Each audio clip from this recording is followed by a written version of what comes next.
Hi guys, welcome back to sweet series. मैं हूँ रुधिर। कैसे हैं आप लोग? गाइस, आज हम लोग देखने वाले हैं प्रज्ञा का पन्ना चैनल से भारत पाकिस्तान के बीच युद्ध होगा या नहीं, परमाणु बम गिराने के नियम क्या क्या हैं।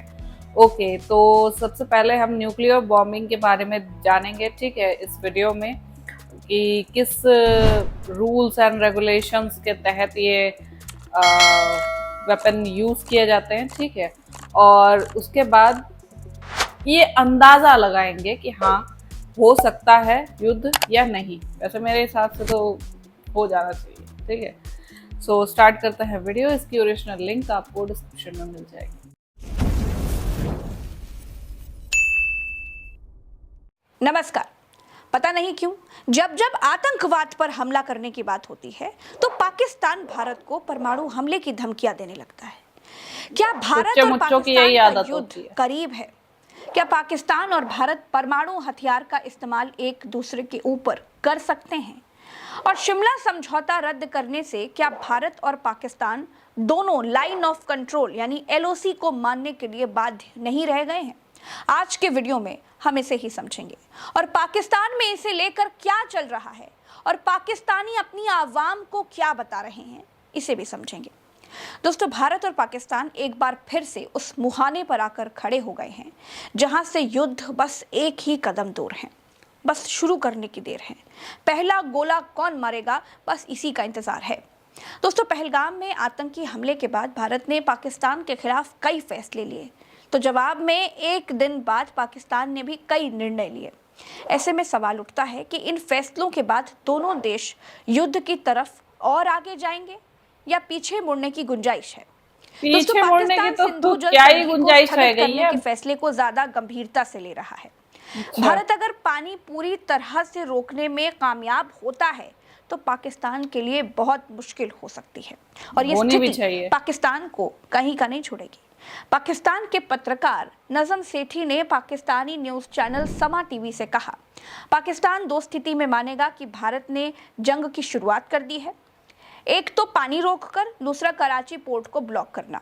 पाकिस्तान इन दोनों स्थिति को एक्ट ऑफ वॉर के रूप में लेगा और ऐसे में पाकिस्तान के पास अधिकार है कि परमाणु हथियार का इस्तेमाल कर सके। दोस्तों, भारत कराची पोर्ट को ब्लॉक कर देगा तो सारा पाकिस्तान ब्लॉक हो जाएगा।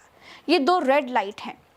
पाकिस्तानी पत्रकार के मुताबिक वो इसका मतलब यही निकालेंगे कि भारत ने युद्ध की शुरुआत कर दी है। पाकिस्तानी पत्रकार पाकिस्तानी टीवी पर कहते हैं कि अगर जंग होगी तो ठीक है, लेकिन जंग होगी तो वो परमाणु हथियार किस स्टेज पर इस्तेमाल करेंगे। इसके दो लेवल हैं। एक ये कि पाकिस्तानी फौज की बॉर्डर पर ही शिकस्त हो जाए और ऐसा लगे कि हिंदुस्तान की फौज भीतर तक आने वाली है। ऐसे में पाकिस्तान परमाणु हथियार का इस्तेमाल कर सकता है। दूसरी स्थिति यह है कि हिंदुस्तान की फौज पाकिस्तान के किसी इलाके पर कब्जा कर लेती है तो पाकिस्तान परमाणु हथियार का इस्तेमाल कर सकता है। पाकिस्तान कहता है कि वो परमाणु हथियार का इस्तेमाल पहले नहीं करेगा, इसकी बाध्यता से वो बंधा नहीं है।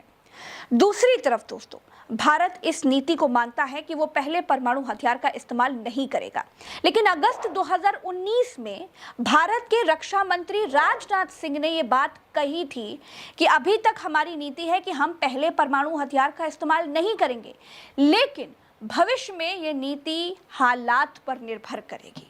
इससे पहले 2016 में भारत के तत्कालीन रक्षा मंत्री मनोहर पर्रिकर ने कहा था कि भारत इस नीति से बंधा नहीं रह सकता है।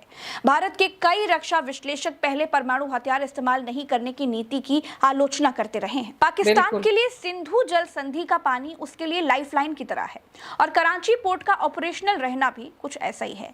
ऐसे में भारत के साथ तनाव की घड़ी में पाकिस्तान को इन दो बातों की चिंता सबसे ज्यादा सताती है।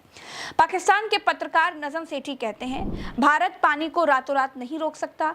भारत को पानी रोकने में कम से कम 5 से 10 साल लगेंगे। अगर भारत इस फैसले को अमल में लाता है तो चीन भी भारत के साथ ऐसा कर सकता है। भारत थोड़ा बहुत तंग कर सकता है, लेकिन पूरी तरह से पानी बंद नहीं कर सकता है। भारत इजराइल नहीं है और हम फिलिस्तीन नहीं है। भारत एलओसी पर मामला गर्म करेगा, भारत सीज फायर तोड़ेगा और ऐसी स्थिति में फौज को पश्चिम से एलओसी पर लगाना होगा। लेकिन पाकिस्तान की अर्थव्यवस्था बहुत अच्छी नहीं है, इसलिए मुश्किलें होंगी। दोस्तों, मुश्किलें नहीं, तुम्हारे लिए बहुत बड़ी फटी हुई स्थिति हो जाएगी, समझे? वो सुनिए। सिंधु जल समझौते के तहत पाकिस्तान को मिलने वाला पानी किसी भी तरह से रोका जाता है या डाइवर्ट किया जाता है तो इसे युद्ध के रूप में लिया जाएगा और पूरी ताकत के साथ जवाब दिया जाएगा। भारत की रक्षा विश्लेषकों का कहना है कि पाकिस्तान के जनरल खालिद किदवई ने ऐसा ही कहा था। पाकिस्तान के लिए दोनों लाइफलाइन है। सिंधु जल संधि का पानी अगर पाकिस्तान को नहीं मिलेगा तो वहां की अर्थव्यवस्था तबाह हो जाएगी और कराची पोर्ट को भारत ने ब्लॉक कर दिया तो पाकिस्तान बिल्कुल डिस्कनेक्ट हो जाएगा। कराची पोर्ट से पाकिस्तान का हुक्का पानी चलता है। भारत के रक्षा विश्लेषक भी मानते हैं कि पाकिस्तान इन दोनों चीजों को सामान्य रूप में नहीं देख सकता है। क्या भारत कराची पोर्ट को ब्लॉक करने की क्षमता रखता है? इसके जवाब में भारत के रक्षा विशेषज्ञ कहते हैं कि भारत की नौसेना अभी बहुत अच्छी स्थिति में है और उसके पास इतनी क्षमता है कि वो कराची पोर्ट को ब्लॉक कर दे। भारत के रक्षा विशेषज्ञों की चिंता यह है कि शिमला समझौते से बाहर होने के बाद लाइन ऑफ कंट्रोल यानी LOC का कोई मतलब नहीं रह गया है। यानी भारत या पाकिस्तान दोनों एक दूसरे की तरफ पूरी ताकत पूरी दम के साथ घुस सकते हैं। शिमला समझौते में LOC को एक तरह से डिफैक्टो बॉर्डर मान लिया गया था, लेकिन अब तो वो लाइन भी ऐसी हो गई है जिसे पाकिस्तान कह रहा है कि हम नहीं मानेंगे। भारत में पाकिस्तान उच्चायुक्त रहे अब्दुल बासित का कहना है कि अब पाकिस्तान 1971 वाला नहीं है और जंग के नतीजे कुछ और होंगे। भारत के रक्षा विशेषज्ञ वाला नहीं है, उससे भी नीचे गिर गया है कि पाकिस्तान 1971 वाला नहीं है तो भारत भी वो वाला भारत नहीं है। दोनों मुल्कों के पास परमाणु हथियार है। चीन और रूस ये जंग नहीं होने देंगे। रूस भारत के साथ रहेगा और चीन पाकिस्तान के साथ, लेकिन इन दोनों देशों के लिए रूस और चीन आपस में नहीं लड़ेंगे। ऐसे में दोनों देश यही चाहेंगे कि भारत पाकिस्तान में जंग ना हो। दोस्तों, पाकिस्तान ने भारत के खिलाफ अपने हवाई क्षेत्र के इस्तेमाल पर पाबंदी लगा दी है। पाकिस्तानी न्यूज चैनल जियो टीवी से पाकिस्तान चाइना इंस्टीट्यूट के चेयरमैन मुशाहिद हुसैन सैयद ने कहा कि इससे भारत को तुम क्या रोक लगाओगे?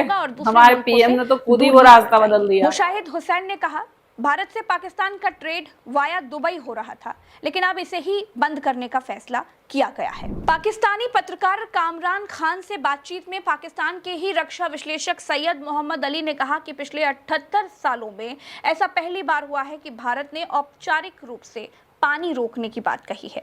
24 करोड़ पाकिस्तानियों की जिंदगी इस पानी से जुड़ी है और ये जिंदगियां खतरे में पड़ेंगी तो हम कुछ भी कर सकते हैं। 1971 में भारत की डिप्लोमेटिक जीत थी क्योंकि हमारे यहाँ की जिंदगियां नहीं है, लेकिन अब शिमला समझौते अपनी जिंदगियों पर बहुत वो है। ऐसे में अब कोई लाइन ऑफ कंट्रोल नहीं है। सैयद मोहम्मद अली ने कहा, भारत ने अगर पानी के जरिए हमारी कृषि को तबाह किया तो ये ऐसा नुकसान होगा जिसकी भरपाई बहुत मुश्किल है। पाकिस्तान की अर्थव्यवस्था कृषि आधारित है। ऐसे में पाकिस्तान इस दर्द को किसी भी लिहाज से बर्दाश्त नहीं करेगा। भारत सिंधु जल संधि के पानी रोकने की व्यवस्था पहले से ही कर रहा है और पाकिस्तान की तरफ के बहाव को कम भी किया है। पाकिस्तान को इस मामले में चीन से भी संपर्क करना चाहिए। दक्षिण एशियाई मामलों के विश्लेषक माइकल कुगलमैन ने ब्रिटिश अखबार फाइनेंशियल टाइम्स में कहा, सिंधु जल संधि और शिमला समझौता दोनों देशों के बीच भारी तनाव में सहयोग और संचार के दरवाजे खोलते रहे हैं, लेकिन दोनों समझौते से बाहर आने के बाद पाकिस्तान और भारत जटिल स्थिति में पहुंच सकते हैं। मुझे लगता है कि भारत और पाकिस्तान की मौजूदा स्थिति को लेकर दुनिया को चिंतित होना चाहिए। पहलगाम में हमले के बाद भारत ने कुछ अहम फैसले किए और फिर पाकिस्तान ने भी। इसके बावजूद दोनों देशों पर काफी दबाव है। टकराव की आशंका बहुत ज्यादा है। दोस्तों, इस वीडियो में हमने बड़ी सावधानी से ये समझने की कोशिश की कि भारत पाकिस्तान में इस समय चल क्या रहा है। पाकिस्तान अपने आवाम को क्या समझा रहा है। पाकिस्तान को इस बात की चिंता नहीं है कि उसकी जमीन पर आतंक करता रहता है। बस पाकिस्तान को इस बात की चिंता नहीं है कि पूरी दुनिया पाकिस्तान को आतंक की फैक्ट्री कह रहा है। पाकिस्तान युद्ध की तैयारी कर रहा है।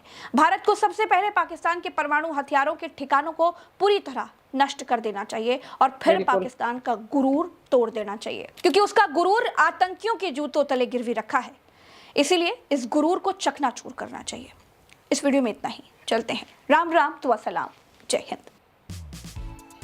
बहुत सही कहा यहाँ पे कि इनका गुरूर घमंड तोड़ना बहुत जरूरी। एक बात जो बोली कि 78 सालों में पहली बार औपचारिक रूप यानी ऑफिशियल तरह से अनाउंस किया है कि हाँ हम पानी बंद कर देंगे। ठीक है, इंडस वैली वाटर है, ठीक है, उसे मतलब उस ट्रीटी को हम मानने से इनकार करते हैं, उसे बंद कर दिया जाएगा। और पहली बात तो ये जो जितना समय ये सोच रहे हैं ना या अपने देश का वो सोच रहे हैं क्या कि हाँ 5 से 10 साल लग जाएंगे वो पानी रोकने में? कोई 5 से 10 साल नहीं लगने वाले। हमारे देश की डेवलपमेंट जो है, जो मतलब टेक्नोलॉजी है, वो तुम्हारे देश से 10 साल 20 साल आगे है, ठीक है? तो प्लीज इतना समय तो नहीं, इससे आधा समय ही लगेगा।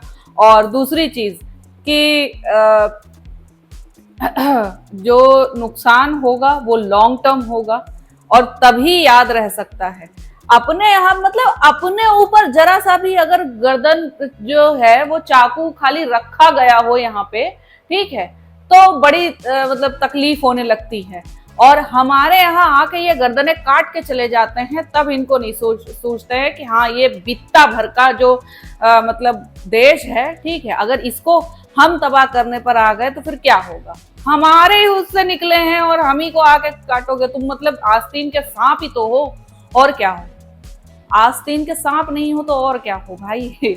हम ही से निकले हैं, हम ही को काटेंगे और फिर सोचते हैं कि हाँ नहीं हम तो बहुत बड़ी सुपर पावर बन जाएंगे, हम तो न्यूक्लियर पावर है। घंटा न्यूक्लियर पावर हो तुम, हैं? कोई पहली बात तो चलाने के लिए एक्सपर्ट्स चाहिए होते हैं, वो वेपन्स चलाने के लिए एक्सपर्ट्स चाहिए होते हैं। तुम्हारे पास हैं वो ठीक है, वो समझ में आता है कि तुम्हारे पास वेपन्स हैं, लेकिन उन्हें चलाने के लिए कैसे कैसे चलाया जाएगा पहले तो तुम्हें ये समझना होगा, ठीक है? ऊपर से तब तक हमारे यहाँ बहुत जल्दी ये सब काम हो जाएगा।